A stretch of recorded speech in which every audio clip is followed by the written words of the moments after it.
Hope everybody is connected. Or I will go very slowly at the beginning, then I will kind of accelerate and end up in a huge rush. So that's my methodology in in introducing talk. No, I'm joking. I'm joking. I will go. I try to stay at a steady pace as far as possible.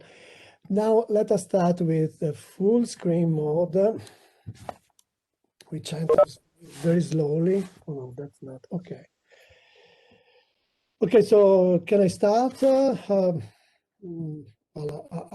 Aspects and categories. This is joint work with Matteo Plebani, University of Turin. Obviously, Matteo was joking when I was speaking about his contribution. He's contributing very much with clarity and rigor to what we are doing. However, the main aims of this talk are, well, to introduce or to outline a theoretical framework connecting things we call aspects. These are more or less called aspects also by other people in the literature, namely Lewis, which also calls them subject matters. And this is probably the label under which they are best known. And another thing, which is categories. You can think of categories as kind of structural representations of aspects, kind of a simplification of aspects useful for representing them at some level.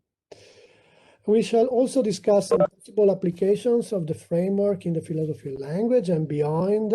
I will only focus on application in the philosophy of language, but if you are very curious about this, I can go beyond those. I have some hidden slide to show if you want it.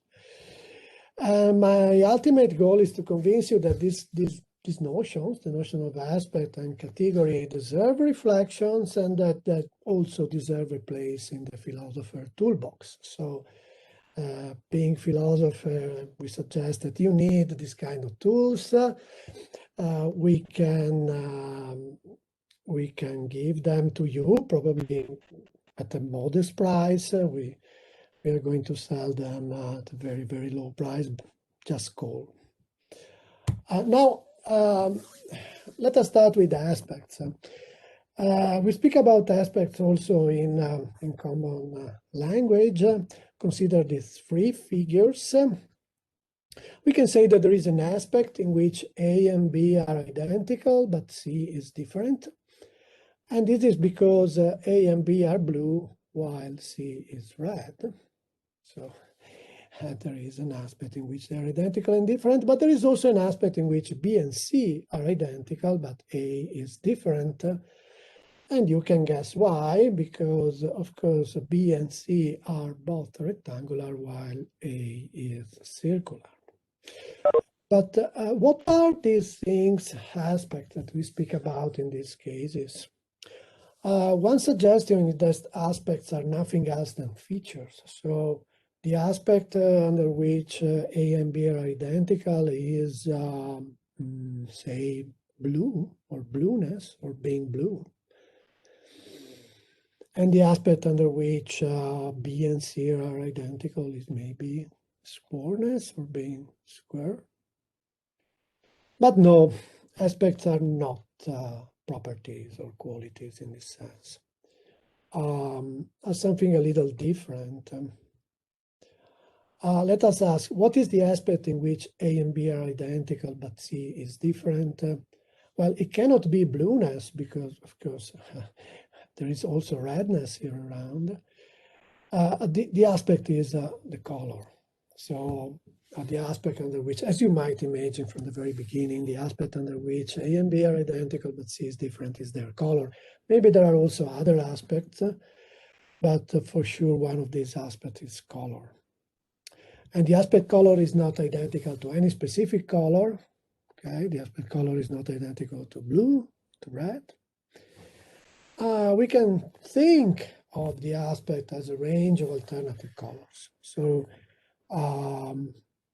being similar or identical or different in the aspect color is having one or the other among a range of different colors.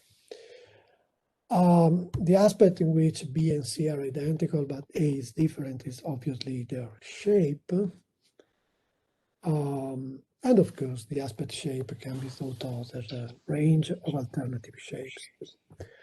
So you can think of shape as kind of a range of features of objects and not as a specific feature. The same goes in general. So the aspect size can be thought of as the range of all possible sizes.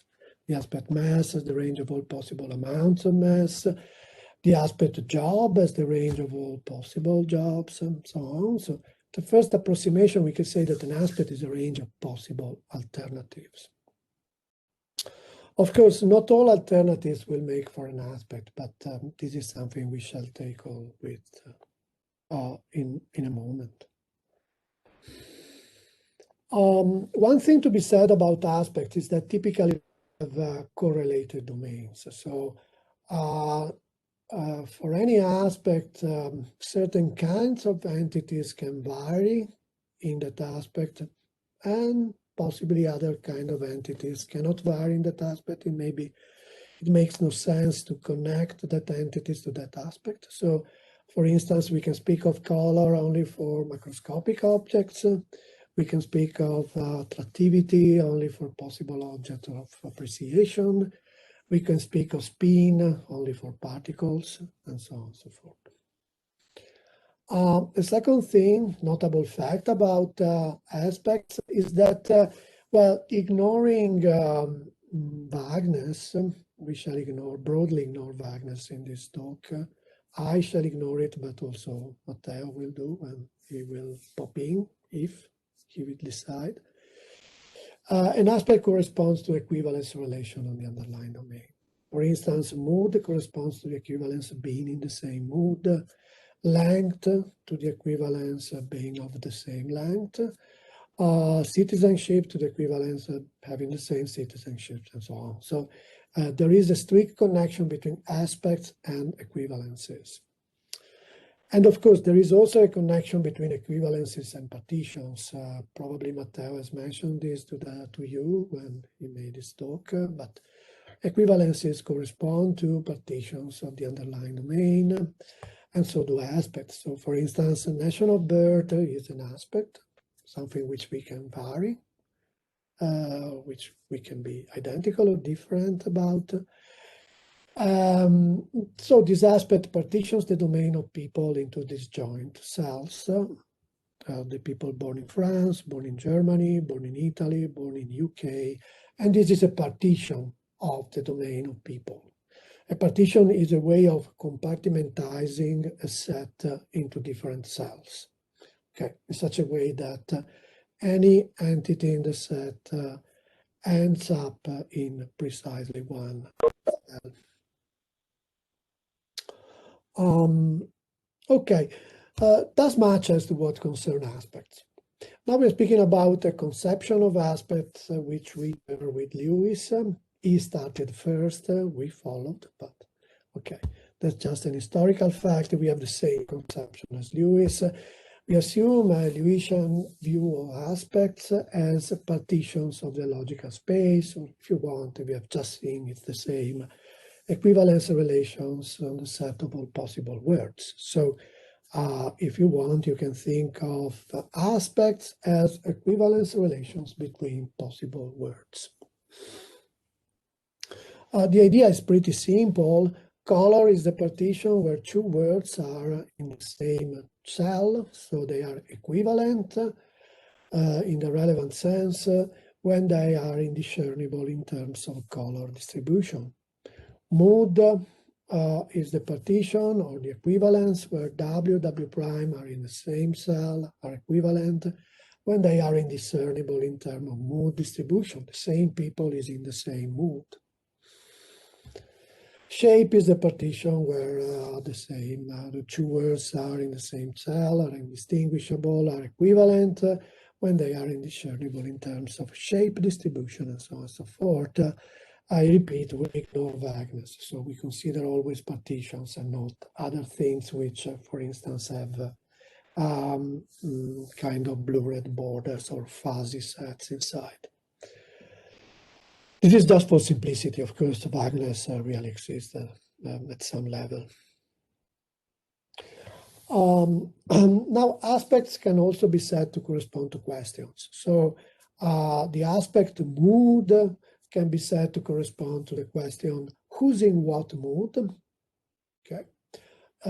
If we adopt a Lewisian view of aspects, a Lewisian aspect is a set of propositions understood as sets of possible words, each of which provides a complete answer to the relevant question. So, for instance, providing a complete answer to the question, who's in what mood, is specifying for each people his mood or her mood. And by doing that, we provide a complete answer, complete possible answer to the question, who's in what mood. This proposition, the proposition expressing this answer, is one of the cells in a partition, the Lewisian aspect representing mood.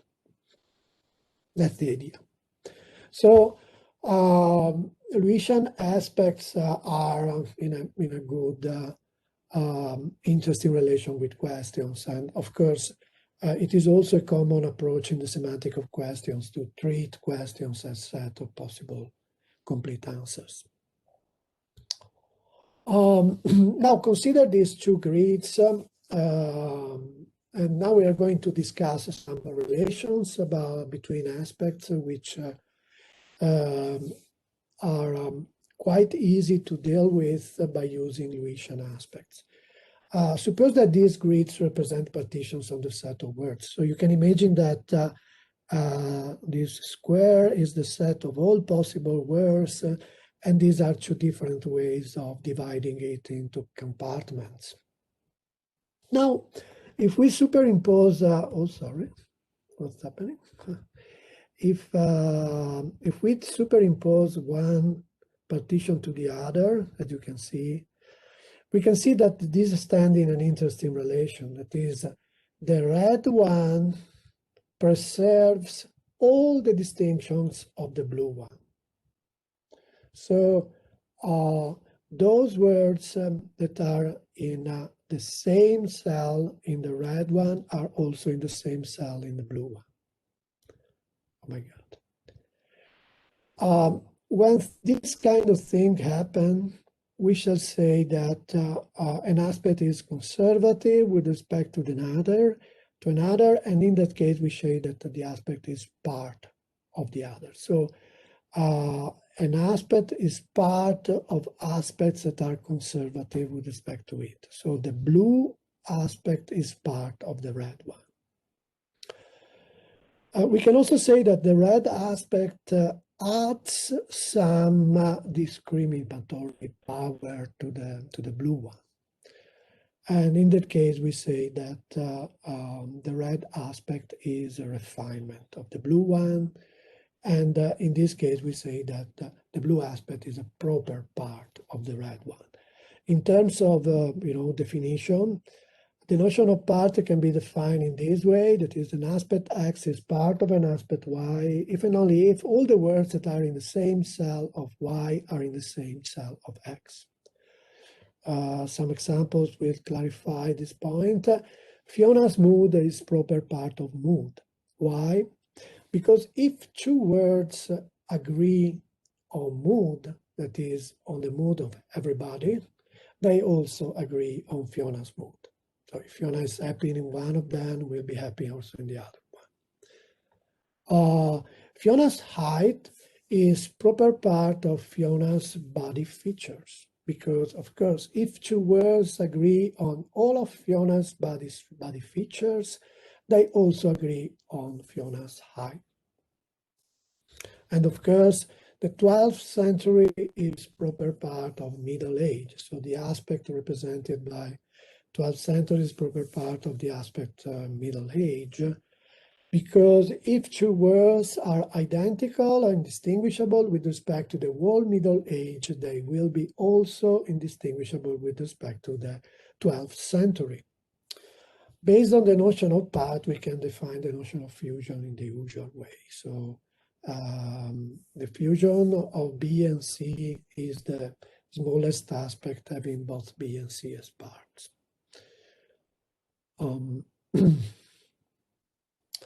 Now, consider other two grids or aspects. Let us superimpose one to another. So suppose these are partitions of the set of words.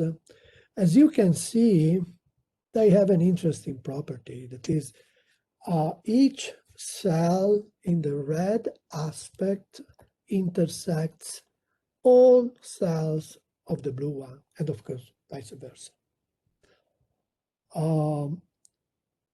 What does this mean? Well, this means that knowing that a word, or in general an object, is located in a certain cell of the red partition tells you nothing about its position in the blue partition. So these are, in an important sense, independent aspects.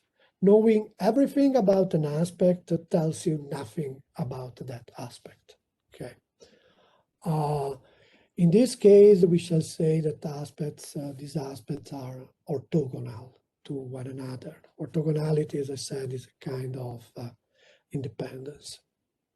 So examples of orthogonal aspects are number of dogs and number of cats. You can know everything about the number of dogs, but this tells you very little or nothing about the number of cats. Shape and color in the domain of middle-sized objects can be thought of as nearly orthogonal or orthogonal. Weight and height in the domain of human beings can be said to be nearly orthogonal, let's say. Knowing everything about one aspect tells you very, very little about the other one.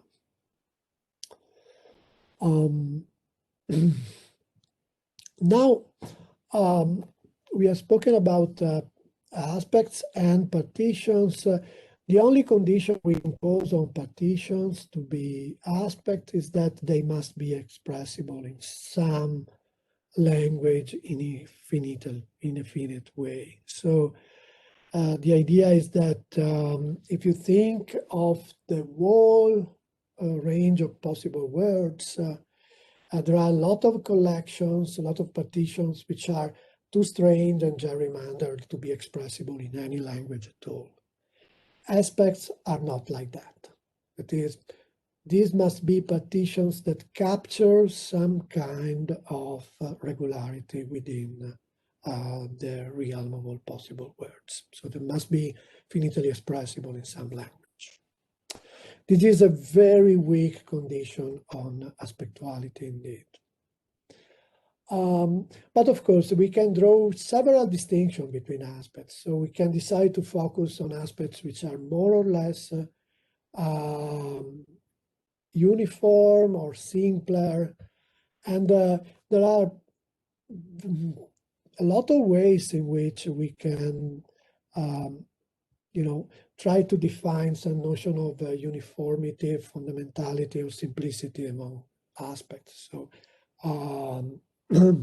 for instance, an aspect A can be said to be simpler or more uniform than an aspect A prime, because, for instance, A is a proper part of A prime. So, for instance, shape is, in a way, simpler than physical features. Physical features is a more gerrymandered, is a bigger aspect than shape, less uniform aspect than shape. Or maybe we could say that reference to A is needed in order to express A prime or the corresponding questions. So, for instance, height is simpler than the aspect body mass index, which is a kind of function of height and weight. Or another sense in which A can be more uniform than A prime is when A is perceived only through a given perceptual channel. For instance, color is perceived only through vision. while A prime involves additional channels, so it requires to be perceived by using vision plus taste, for instance, or something like that. So A prime in this case, we should say it's a little more complex ceteris paribus than A. Another sense in which an aspect can be simpler than another is if it can be measured by a certain tool procedure, for instance, by using a metastick, while the other aspect, the less uniform aspect, requires additional tools. So, for instance, a metastick plus a watch. So in this sense, one can say that distance is a simpler or more uniform aspect than velocity, because in order to measure distance, you only need a metastick, while to measure speed, you need both a metastick and a watch, for instance. Another sense in which an aspect can be simpler than another is if one is a simple coordinate aspect, which can be measured by only one number, and the other is a multiple coordinate aspect, which requires more than one number. So, for instance, mass can be measured in one number plus unit of measure. Spatial position requires us to deal with more coordinates, at least as we standardly represent it. Another sense in which an aspect can be simpler than another is when it induces a kind of order in the domain. For instance, an aspect like mass induces a kind of order in the domain. So in this case, arguably a weak order in the domain of concrete things, while a shape seems not to connect with any specific order. And this can also be connected with the distinction between quantitative and qualitative aspects. So aspects which induce an order in the set, in the relevant domain, are somehow closer to what we think of measurable aspects. Another sense in which A can be more fundamental or more uniform than A prime is when it is covered by a scientific generalization. So mass and energy are covered by a scientific generalization. Mood is not, or not by a scientific generalization, which works as well as others. So the idea is that some aspects are more basic in a way because they reference to those aspects is in place in our basic scientific generalizations. Notice these are all kind of relations between aspects which can be somehow studied by using Lewis apparatus and by, of course, improving on it, for instance, introducing a metric or stuff like that. Okay. Now, that's much for aspects. Let us start with categories. What are categories? Well, the general idea is this one. Many aspects are a little more complicated for us. So we have to make them simpler in order to speak about them. So for instance, we never speak about height. We always speak about height by using a certain unit of measure. Okay. So for instance, we can speak of height in centimeters or in millimeters. And of course, let us suppose that height in centimeters means height measured in centimeter units. Height in inches means height in inches, rounded to inches units. These two are different partitions, but clearly they are related to an aspect, to a unique aspect. Namely, they are different ways of representing a certain aspect of reality, that is height, at some level of granularity or resolution. In one case, the granularity is 1 centimeter, in the other is 1 inch. We speak of categories of an aspect to indicate those Lewisian subject matters that represent that aspect at some level of granularity. So both height in centimeters and height in inch units are categories or categorize height. We also say that categories categorize aspects, and we require that categories be finite partitions. That is, we want them to have a finite number of different cells. Other examples of aspects and corresponding categories, for instance, the color of Fiona's car and the basic color of Fiona's car, as expressed in English, for instance, red, are in this relation. So the basic color of Fiona's car is a category of the aspect, the color of Fiona's car. Fiona's location and the nation where Fiona is are in this relation. So the nation where Fiona is a way of categorizing Fiona's location. Or the model of Fiona's car, the aspect, the model of Fiona's car is a way of categorizing Fiona's car. Okay. So in a way, we are representing an aspect of reality, the color of Fiona's car, Fiona's location, Fiona's car, at a lower level of resolution in a way. So we are in a way representing this aspect by using less information. Now, I hope it is reasonably clear, this relation between aspects and categories. And the question is, how can we make this relation more precise? We require free conditions. We impose free conditions on the relation. The first condition is that a category of an aspect is part of that aspect. The idea is that a category of an aspect is intrinsically less informative with respect to that aspect, or at least as informative as that aspect. So if you give the height of somebody in centimeters, you provide an entire number, which is, of course, in an interesting relation with the real height of someone as expressed maybe in a real number. That is, if two words agree about the height of this guy as expressed by using a real or a rational number, then they also agree on the height of that guy as expressed in centimeter unit. Okay, so the aspect height in centimeters is part of the aspect height. And the same goes for height in inches.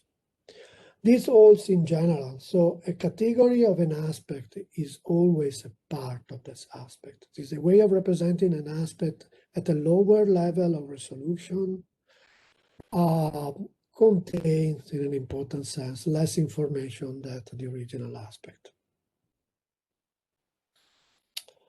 However, not all parts of an aspect are categories of an aspect. For instance, Fiona's weight in kilos is not a category of weight. That is, it is too partial for that. Okay, so weight in kilos is a category of weight, but Fiona's weight in kilos is not a category of weight.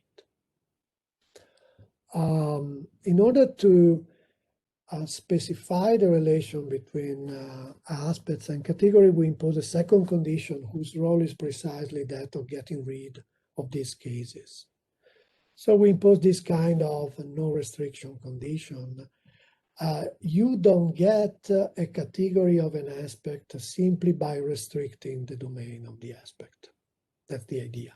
So passing from weight to Fiona's weight or Fiona's weight in kilos, you don't get a way to represent in weight at a lower level of solution. So you don't get a category of weight. The condition can be expressed in this way. So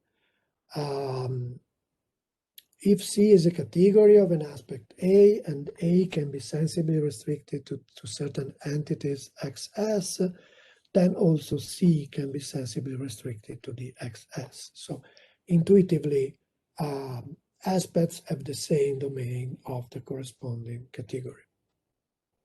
This is an example in which this condition does not hold, but I believe this idea should be pretty clear enough. And we have the final condition reflects the intuition that when we categorize a complex aspect, when we superimpose a kind of grid over a complex aspect, we also get a categorization of the aspects which are components of this aspect. Okay, so the idea is that if a certain aspect is complex, in that it can be analyzed into other aspects, and C is a category of that aspect, then also the category can be analyzed into categories of these kind of sub-aspects. An example can be made with Bow and Luke's height. So the complex aspects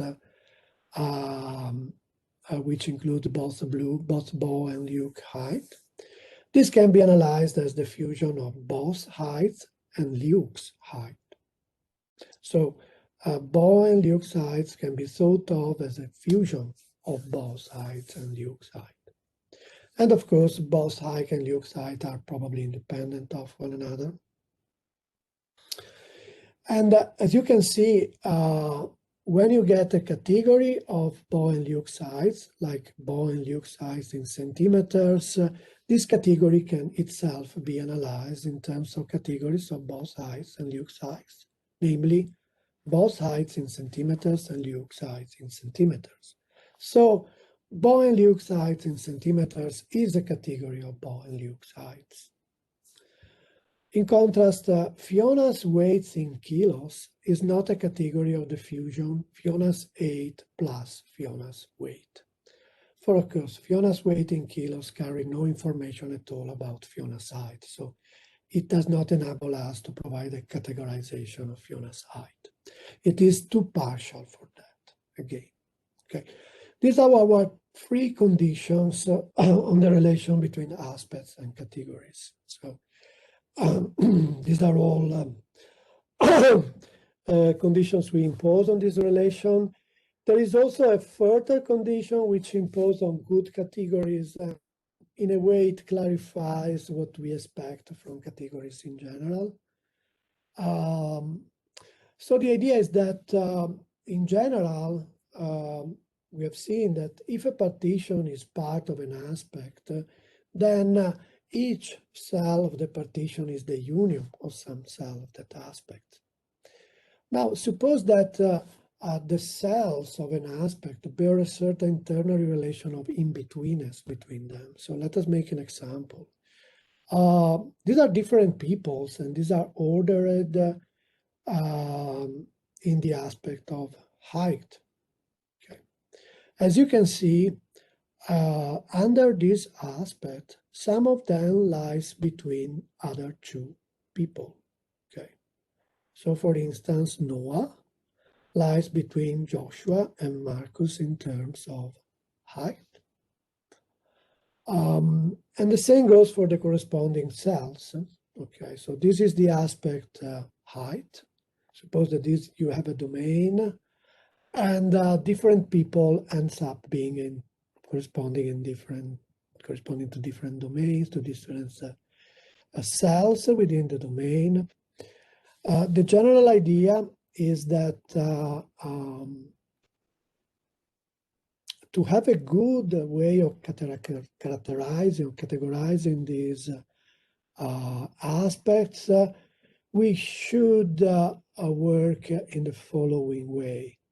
When a cell of the partition contains two cells of the aspect, it should also contain all the cells that are between those two. So, for instance, this is a good way of characterizing the aspect height, because, of course, it puts some people together, so we lose some information with respect to the aspect. Okay. However, anytime it puts two cells or two people together, it puts together all the people that lies between them in terms of the aspect.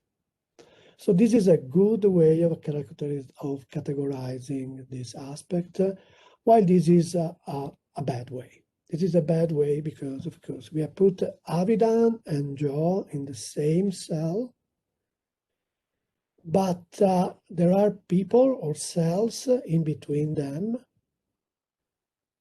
which we don't put in the same category as them. So the idea is that this is a way of categorizing a given domain. You have to think of this in the domain of possible worlds, but for concreteness sake, we are speaking about the domain of individuals. Anytime you put two people together, you should put together in the same cell of the categorization also all the people that lies in between with respect to that aspect. And this is a further condition that we impose on, good categories. So a certain subset of categories, which is, well behaving, and tells you also what an aspect is supposed to do. That is, you lose some information, but you want to preserve certain important relations between cells in the original aspect. So again, you can think of this one as the aspect, the thing which has the maximal possible power resolution. This is a category, a way of categorizing that aspect by, reducing the number of cells in a given way. And this is also a category of the same aspects, but it is somewhat not as good as the former one, because we have, in a way, jeopardized the aspect. So we have put together things which should not be put together based on the kind of similarity relation underlying the aspect, or indiscernibility relation underlying the aspect. That's the idea.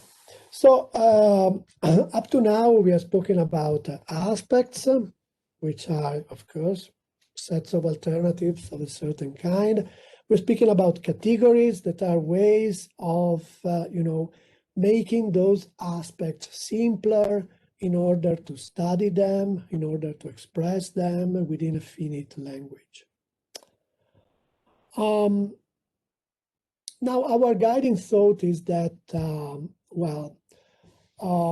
typically philosophers, including philosophers of language, has focused on properties and predicates. That is, the idea is that something important in the relation between the word and the language can be studied in terms of properties on the word side and predicates expressing properties on the language side.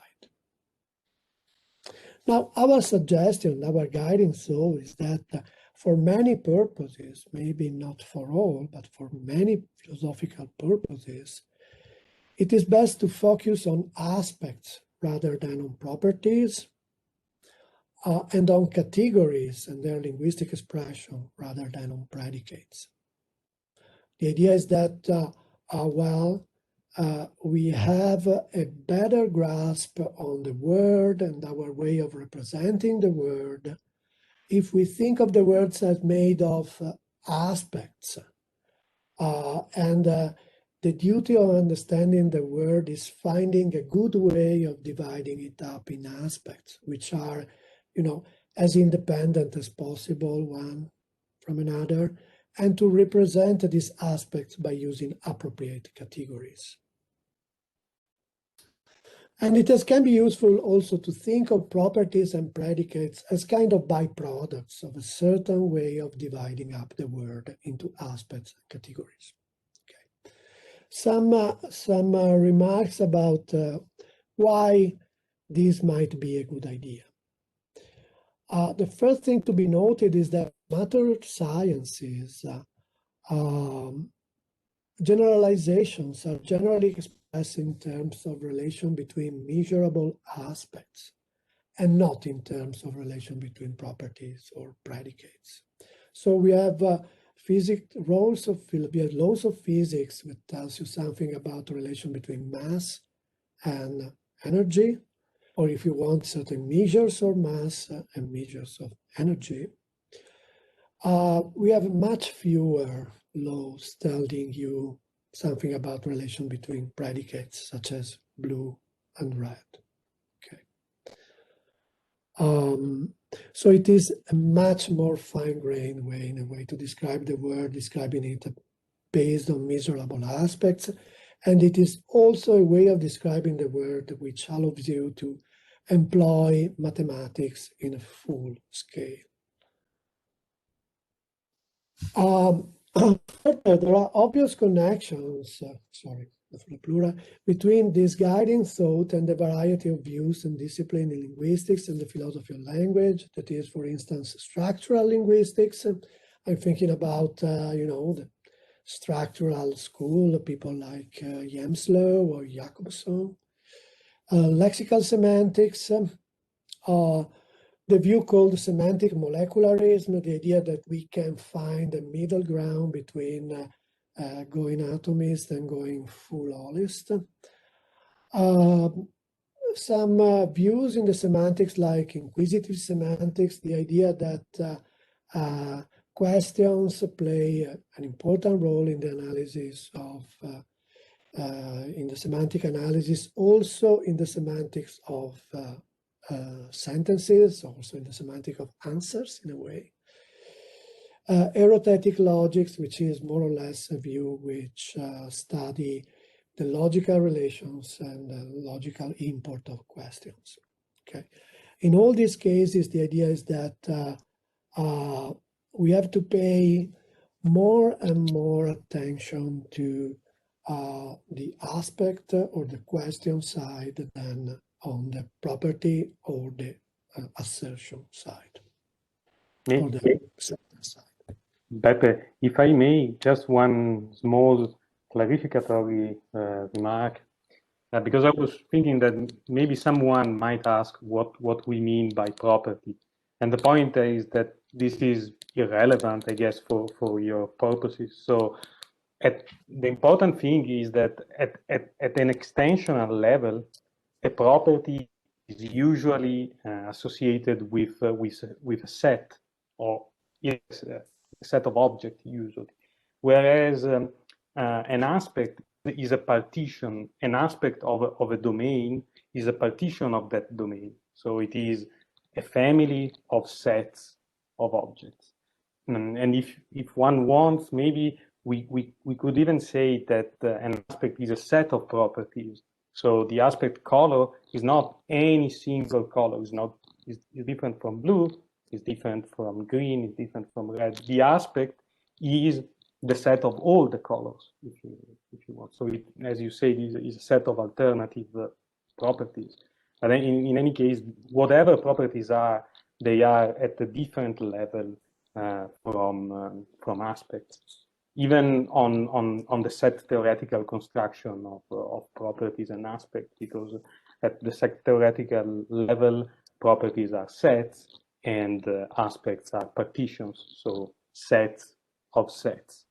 I don't know if that helps, but the point is everything you say is independent from the question of what properties really are.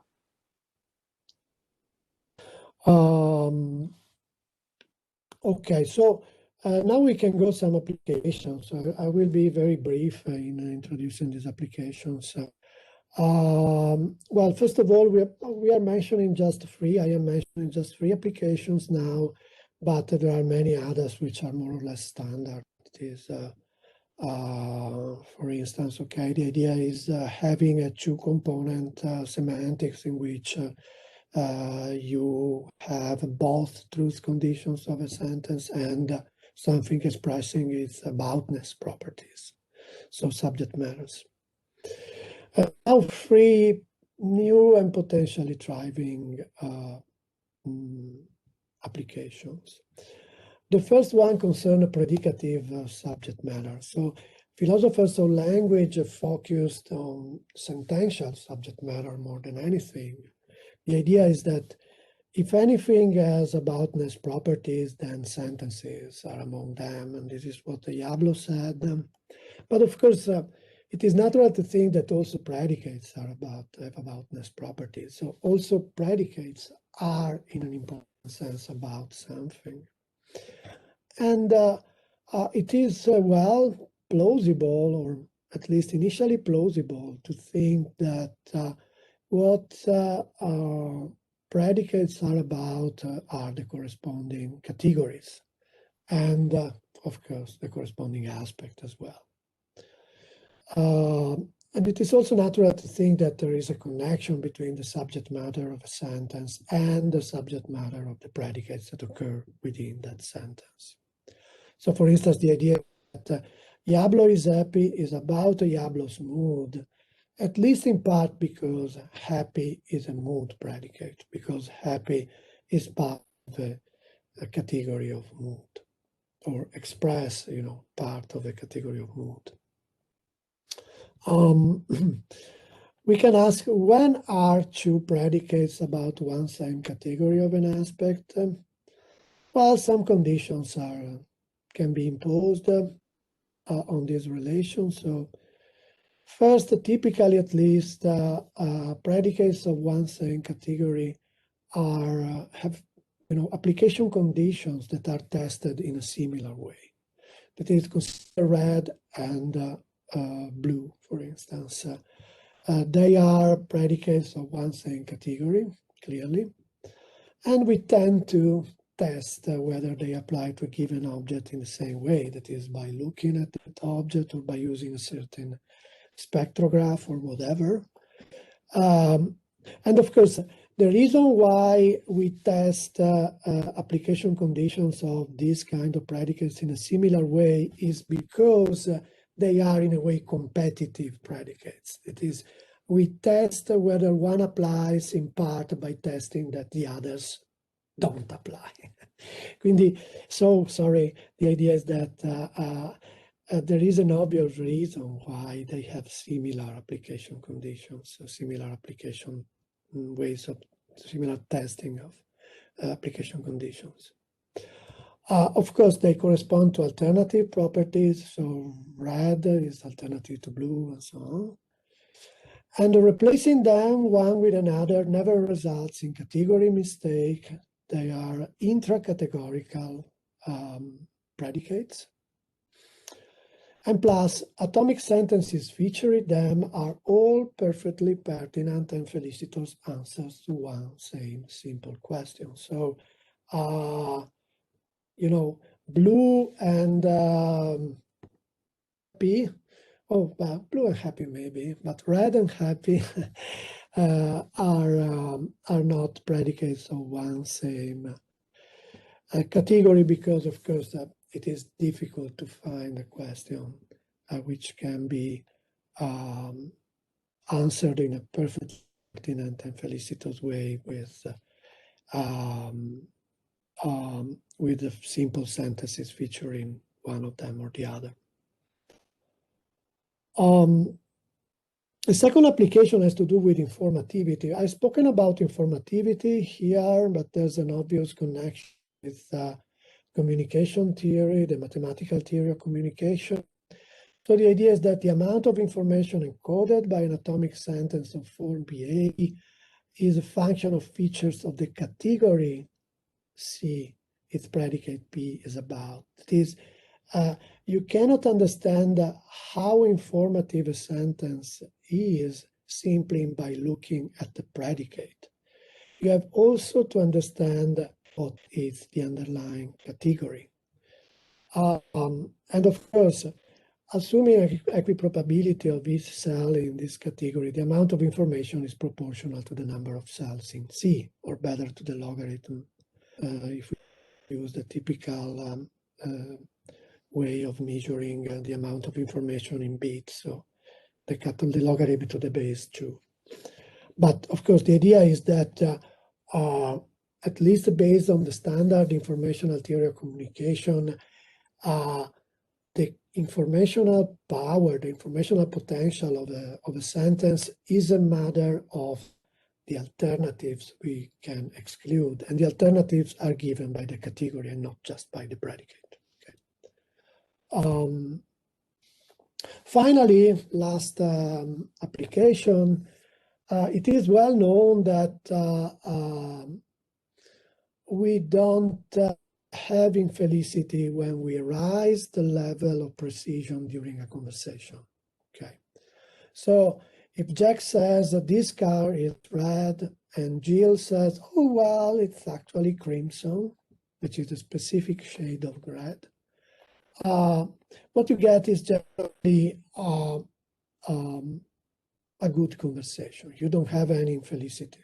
Okay, maybe Jill is a little bit, over precise or whatever, but there's no infelicity. However, the aspects, or if you want, the categories employed by Jack and Jill are different.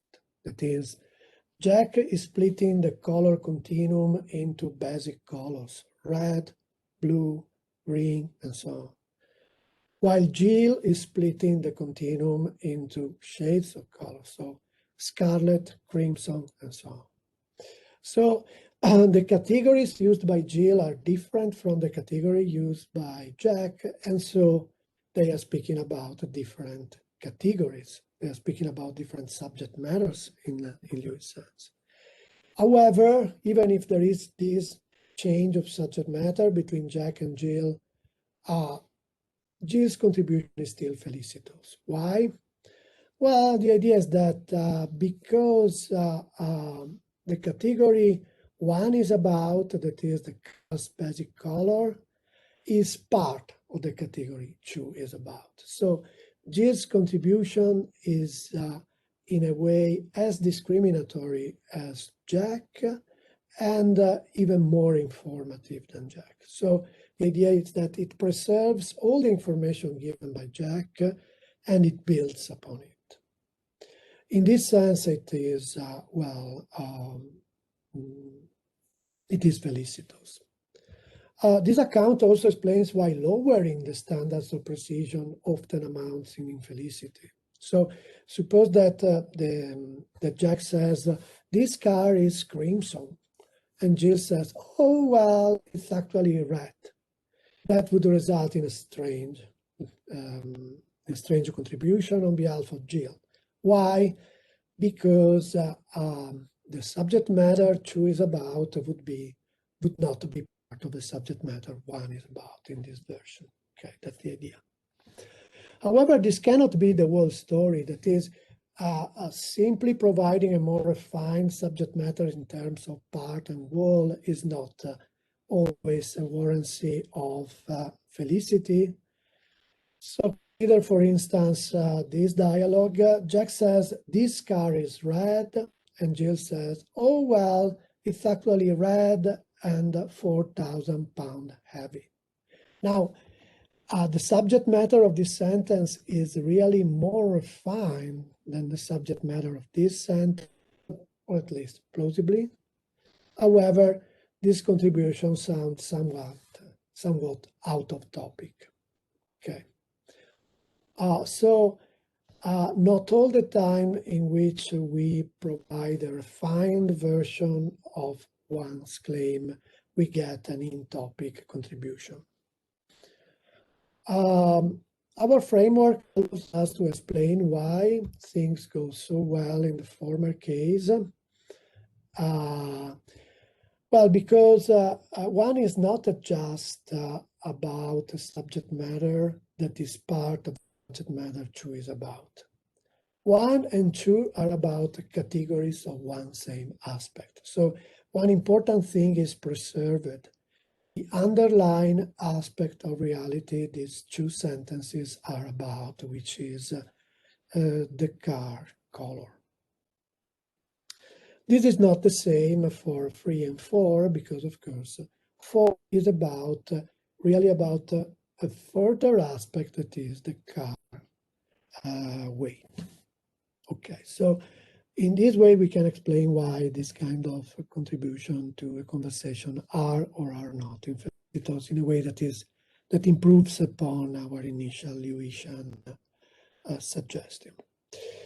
That's all for that's all, folks, and that's all for this talk. There are also other applications if you're curious about them, but for the time being, that's enough. So thank you very much for remaining alive during all this talk, which has been a little technical, I realize now, but I hope you have not been extremely or too much bored by it. Okay, Alberto, you are number 1. Thanks a lot, Beppe. This was very interesting, and it proceeds